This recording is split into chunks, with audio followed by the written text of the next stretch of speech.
उसमें सबसे बड़ा योगदान, सबसे बड़ी कृपा मेरे देवादिदेव महादेव की है, जिन्होंने पार्वती जी को आगे करा, मां जगदम्बा को आगे करा। तू असुरों को मार सकती है, तो भद्रकाली बन सकती है, तो कुष्मांडा बन सकती है, तो स्कंदा बन सकती है, और एक समय ऐसा आए तो तू अन्नपूर्णा भी बन सकती है। याद करिए, जब पूरा विश्व भूख से बिलख रहा था, पूरा विश्व, अकाल पड़ गया पूरी सृष्टि में, तड़पने लगे लोग, पक्षी मरने लगे, पशु मरने लगे, मानव मरने लगे, कुछ नहीं बचा। शिव अखंड समाधि में डूबे हुए थे और शंकर भगवान अखंड समाधि में थे। देवता आए शिव जी से प्रार्थना करने के लिए, शिव जी उठते नहीं। ब्रह्मा जी आए, शिव जी उठते नहीं। इंद्र आए, शिव जी उठते नहीं। अखंड समाधि में लगे भगवान देवादिदेव महादेव, उठने का नाम नहीं, नेत्र बंद, क्या हो रहा है मालूम नहीं, पर पार्वती माता से रहा नहीं गया।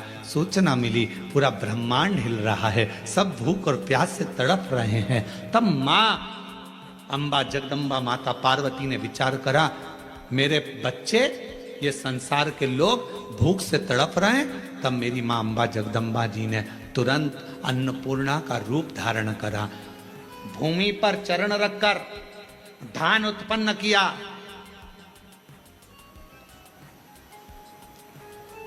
धान उत्पन्न किया और चरण रखकर धान लेकर मेरी मां थोड़ा सा अन्न का भाग लेकर, जो मेरी अन्नपूर्णा माता ने जीवों का भरण पोषण करना प्रारंभ करा, तो माता जी को अन्नपूर्ण सदा पूर्ण शंकर प्राण वल्लभ है।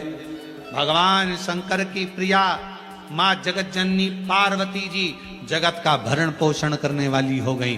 भगवान शिव के नेत्र खुले, शंकर भगवान के नेत्र खुलते से ही उनको भी, जब बहुत हजारों वर्ष की तप साधना कर ली, तो उठते से ही कुछ भूख से भाव में आई, भोजन का भाग मांगने के लिए स्वयं अन्नपूर्णा के दरवाजे पर चले गए। स्वयं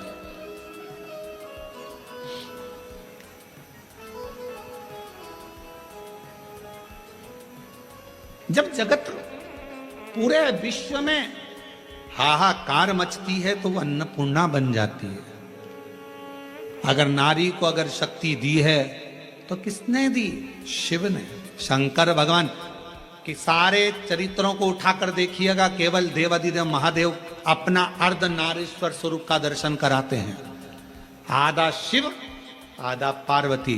पार्वती तू मेरी शक्ति है, शक्ति ही शिव है और शिव ही शक्ति है, दोनों है।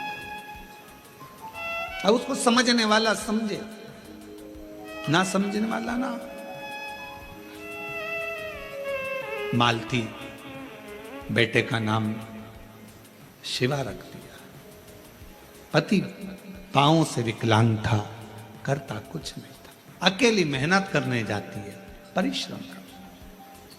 अब दुनिया की रीति है, जब एक नारी पुरुष की तरह आगे बढ़कर काम करती है और आगे बढ़ने का प्रयास करती है, तो दुनिया के लोग ताना देने का प्रयास करते हैं, उसका विल पावर कमजोर कैसा कर प्रयास करते हैं। पर जितनी भी मेरी बेटियां इस कथा को सुन रही हैं, जितनी मेरी जीजियां इस कथा को सुन रही हैं, जितनी मेरी माताएं इस कथा को श्रवण कर रही हैं, दुनिया का कोई व्यक्ति तुम्हें कितना भी ताना दे दे, कितनी भी गाली दे दे, तुम्हारे ऊपर कितना भी अपशब्द कह दे, तो भी अंदर से टूटना मती, दमदारी से चलते रहना, आगे बढ़ते रहना। तुम्हारा कर्म तुम्हारा जवाब देगा, तुम्हारा कर्म तुम्हारा जवाब देगा। तुम तो बढ़ते चलो, हाथी की अलमस्तता में आगे बढ़िए, कुत्ते पीछे चिल्लाते रहेंगे। कुत्तों की वो औकात नहीं होती जो सामने आकर भोग दें, कुत्ता हमेशा पीछे ही भोगता है। तुम अपनी अलमस्ती में चलो मेरी बहनों, तुम अपनी अलमस्ती में चलिए मेरी जीजियों, अपनी लगनता, अपनी कर्मता। मैं मेहनत करूंगी, पढ़ाई करूंगी, परिश्रम करूंगी, मैं आगे बढ़ूंगी। लोग ताना देंगे, अपशब्द कहेंगे, गालियां देंगे, आपके बारे में आड़ा तिड़ा विचार रखेंगे, पर आप एक हाथी की तरह बढ़ते चले जाना, क्योंकि कुत्ता पीछे ही भौंकता है, हाथी के सामने नहीं आ पाता। कुत्ते का काम है पीछे भौंकना, वो हाथी के सामने नहीं आ पाता, क्योंकि कुत्ते को भी मालूम है कि हाथी के पांव में वजन है, सामने आऊंगा तो दुमस देगा, इसलिए कुत्ता केवल पीछे ही भौंकता है, उसके वहीं तक सामर्थ्यता है।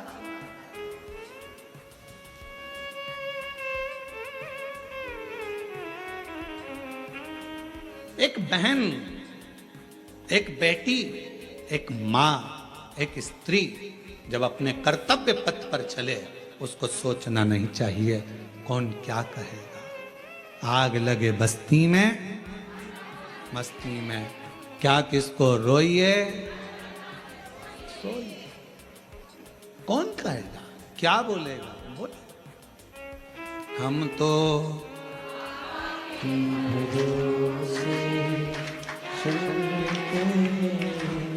तो बाबा के भरोसे चलते, ये दुनिया वाले जलते, ये दुनिया वाले चलते, काशी वाले के भरोसे चलते। अपनी मस्ती में मेरी बहनों, मेरी जीजियों, मेरी बेटियों, अपनी मस्ती। क्या हाथी सबसे भिड़ता है?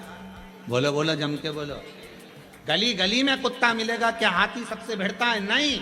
हाथी को मालूम है ये भोगता रहेगा, अपन बढ़ते रहेंगे, फिर अगले गांव जाएंगे, फिर अगली जगह जाएंगे, फिर चिल्लाएंगे। इनका फर्ज है चिल्लाना, क्योंकि पैदा ही इसलिए हुए हैं कि इनको चिल्लाना ही है। अपना कर्म, अपना कर्तव्य, अपने को आगे बढ़कर जाना, अपना कर्तव्य,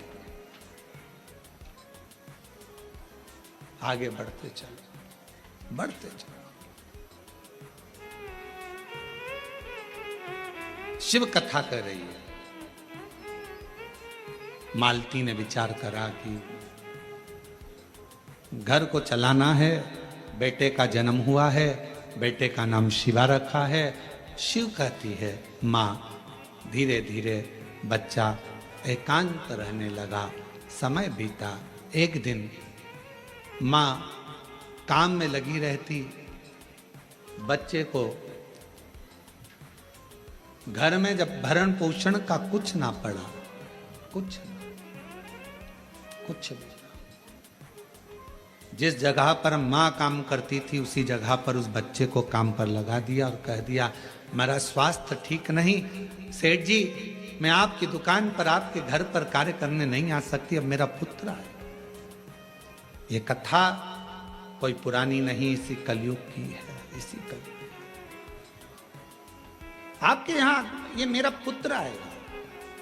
छोटा सा लड़का, 9 वर्ष की उसकी आयु, सेठ जी के घर कार्य करने जाता तो सेठ जी का गांव बहुत दूर था, वहां से आता, बेटे को भय लगता, डर लगता, क्या करे। माँ के पास आकर बोला माँ, सेठ जी कभी रात्रि को छोड़ते अकेले जंगल में आने में मुझे भय लगता है। माँ कहती क्या भय? हाथ पकड़ा बेटे का माँ ने, शंकर भगवान के शिवालय में लेकर गई, शिव जी के गले में पड़ी हुई रुद्राक्ष की माला निकाली, माला निकालकर बेटे के गले में डाल दी और कह दिया केवल तू अकेला नहीं, तेरा महादेव तेरे साथ चलेगा, हर पल हर घड़ी हर क्षण रहेगा। और मालती की कथा कहती है, भगवान शंकर का चरित्र कहता है, रात्रि के समय पर बेटा शान से धड़क बेधड़क चलकर आता था। एक समय कोई प्रेत सामने से, कोई प्रेत पेड़ पर से लटकता हुआ दिखा। इस बालक को भय ना लगा, इसने हाथ जोड़कर प्रणाम कर कर कहा तुम कौन हो? कौन? कहा मैं प्रेत हूं, अधोगति में मरा हुआ हूं, मेरी गति नहीं, मेरी मुक्ति नहीं। तो फिर आपका मोक्ष नहीं हुआ तो मेरे जैसे मनुष्य को आपकी वाणी क्यों सुनाई दे रही है? प्रेत का शब्द एक एक शिव भक्त के हृदय में बैठना चाहिए। इस प्रेत के शब्द को, प्रेत कहता है मैं मनुष्य जैसी वाणी नहीं बोल सकता था। प्रेत कहता है मैं आपसे बात नहीं कर सकता था क्योंकि मैं प्रेत हूं, पर आप रोज प्रतिदिन रुद्राक्ष की माला को धारण कर कर यहां से निकलते हो, आपके जाने के बाद आपके चरण की जो रज है, धूल, वो उड़ती है, पेड़ों की पत्ती पर जाती है, वो हवा में मुझे मिलती है। उसके कारणवश मुझे थोड़ा सा बल मिला है, जिससे मैं बोल भी सक रहा हूं और आपसे बात भी कर सक रहा हूं। ये मुझे बल मिला है। क्या चाहते हो? क्या चाहते हो? बस एक निवेदन है, कभी मौका मिले तो इस पथ से आपसे निवेदन है कि आप इस पथ से जाना बंद ना करिएगा। जब भी मौका मिले इस पथ से जरूर जाइएगा। उस शिवा पुत्र ने कह दिया मैं जरूर जाऊंगा। निकलते रहे, निकलते रहे, निकलते रहे, निकलते रहे, निकलते रहे, उसी पथ से निकलते रहे। एक दिन वो प्रेत योनि से छूट गया, देव योनि में आ गया। कानों में कुंडल धले थे, सिर पर मुकुट पहना था, गले में हार पहना था, सुंदर पीतांबर पहना हुआ था और सुंदर हाथ में एक शस्त्र लिया हुआ था। हाथ जोड़कर खड़ा हो गया, आज मैं प्रेत योनि से मुक्त होकर देव योनि में आ गया। ये आपकी कृपा है। उस शिवा पुत्र ने कहा मेरी कृपा कैसे? मैंने तो कुछ करा ही नहीं, बस आपके गले में पड़े हुए रुद्राक्ष को पहनकर आप जाते थे और आपके रज से मैं कृतार्थ होता चले गया, मेरा उद्धार होता चले गया। उस प्रेत ने जो कहा, कितनी सुंदर बात कही। अगर रुद्राक्ष पहनकर कोई संसार का मनुष्य किसी मार्ग से निकल कर जाता है तो ना जाने कितने कितने प्रेतों का और जीवों का कल्याण करते करते जाता है। सांसारिक मनुष्य की तो बात ही दूसरी है। और शंभु शरण मांगो घड़ी दुख काटो दया